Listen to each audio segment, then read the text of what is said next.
18 BJP ಶಾಸಕರ ಅಮಾನತು ರದ್ದತಿಯ ವಿಚಾರಕ್ಕೆ ಸಂಬಂಧಿಸಿದಂತೆ ಸ್ಪೀಕರ್ ಯುಟಿ ಖಾದರ್ ಅವರು ಏನು ಹೇಳಿದ್ರು ಎನ್ನುವಂತ ವಿಚಾರವನ್ನ ನೀವಿಲ್ಲಿ ಗಮನಿಸಿದ್ರಿ. ಹಾಗೇನೆ ಸ್ಪೀಕರ್ ತೆಗೆದುಕೊಂಡಂತ ನಿರ್ಧಾರ ಈ ಹಿಂದೆ ಏನಾಗಿತ್ತು ಈ ವಿಚಾರಗಳ ಕುರಿತು ನಮ್ಮ ಪ್ರತಿನಿಧಿ ಜನಾರ್ದನ್ ಹೆಬ್ಬಾರ್ ಸಾಕಷ್ಟು ಮಾಹಿತಿಯನ್ನು ಕೊಟ್ಟಿದ್ದಾರೆ. ಬನ್ನಿ ನೋಡೋಣ.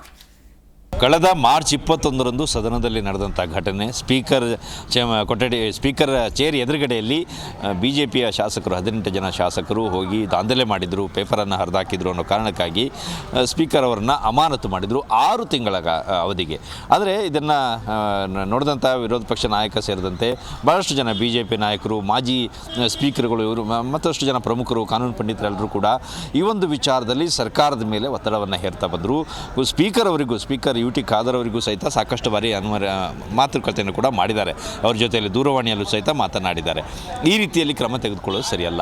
ಒಂದು ಅಧಿವೇಶನ ಇದ್ದಾಗ ಆ ಅಧಿವೇಶನದ ಅವಧಿಯ ಮುಕ್ತಾಯದವರೆಗೆ ಮಾತ್ರ ಇದಕ್ಕೆ ಸಂಬಂಧಪಟ್ಟ ಹಾಗೆ ಈ ರೀತಿ ಕ್ರಮ ತೆಗೆದುಕೊಂಡ್ರೆ ಸರಿಯಾಗುತ್ತೆ. ಆದರೆ 6 ತಿಂಗಳ ಕಾಲ ಈ ರೀತಿ ಕ್ರಮವನ್ನು ತೆಗೆದುಕೊಳ್ತಾ ಹೋದರೆ ಇದು ಅದೇ ಒಂದು ಸಂಪ್ರದಾಯ ಬೆಳೆದು ಬಿಡುತ್ತೆ.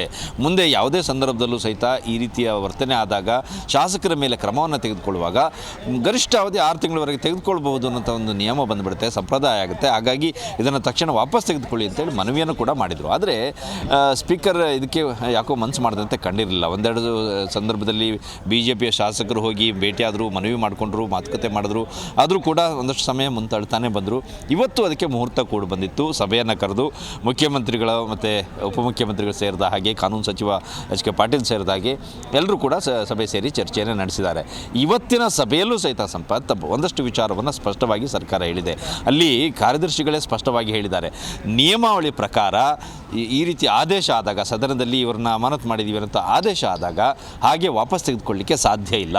ಅದನ್ನು ಸದನದಲ್ಲಿಯೇ ವಾಪಸ್ ತೆಗೆದುಕೊಳ್ಬೇಕು ಅನ್ನೋಂಥ ನಿಯಮ ಇದೆ ಅಂತೇಳಿ ಒಂದಷ್ಟು ನಿಯಮಗಳನ್ನು ಕೂಡ ಅಲ್ಲಿ ಪ್ರಸ್ತಾಪ ಮಾಡ್ತಾರೆ ಸಭೆಯಲ್ಲಿ. ಈ ವಿಚಾರಕ್ಕೆ ಸಂಬಂಧಪಟ್ಟ ಹಾಗೆ ವಿಪಕ್ಷ ನಾಯಕ ಆರ್ ಅಶೋಕ್ ಗರಂ ಕೂಡ ಆಗ್ತಾರೆ. ಸ್ಪೀಕರ್ ಯುಟಿ ಖಾದರ್ ಅವರು ಕೂಡ ಮಾತುಕತೆಯನ್ನು ಮಾಡಿ ಸ್ಪಷ್ಟವಾಗಿ ತಿಳಿಸಿದ್ದಾರೆ, ಆದೇಶವನ್ನು ವಾಪಸ್ ತೆಗೆದುಕೊಳ್ತಾ ಇದ್ದೀವಿ ಅನ್ನೋಂಥದ್ದನ್ನು. ಆದೇಶ ಪ್ರತಿ ಕೈಯಲ್ಲೇ ಇದೆ. ಇವತ್ತು ಅಥವಾ ರಾತ್ರಿ ಅಷ್ಟೊತ್ತಿಗೆ ಆಗತ್ತೆ.